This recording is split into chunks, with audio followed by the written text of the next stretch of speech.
Hi, I'm Amy Karanik. I'm a Sculpey brand ambassador. Let's take a look at the Etch N Pearl set. The Etch N Pearls comes in a set of 3 tools. Each tool has 2 ends. There's a concave end and a pointed end.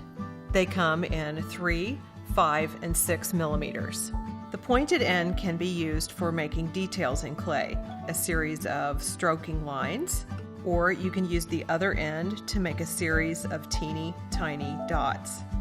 The concave end makes a shape that we call pearls. In order to make a pearl, what I like to do is start with a little ball of clay that's about the same diameter as my concave end. That fits really well.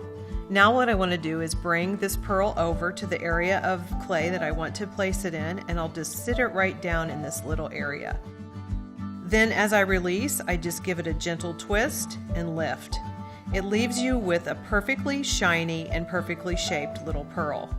Now I can use the other end to add a tiny dot detail in the center of my flower.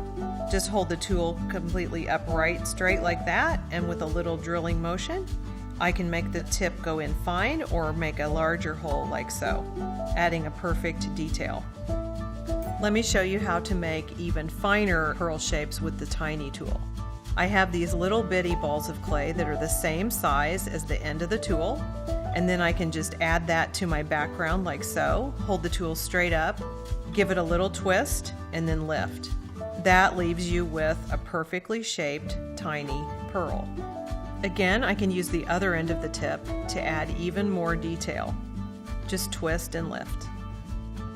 These tools are also perfect for poking holes in beads.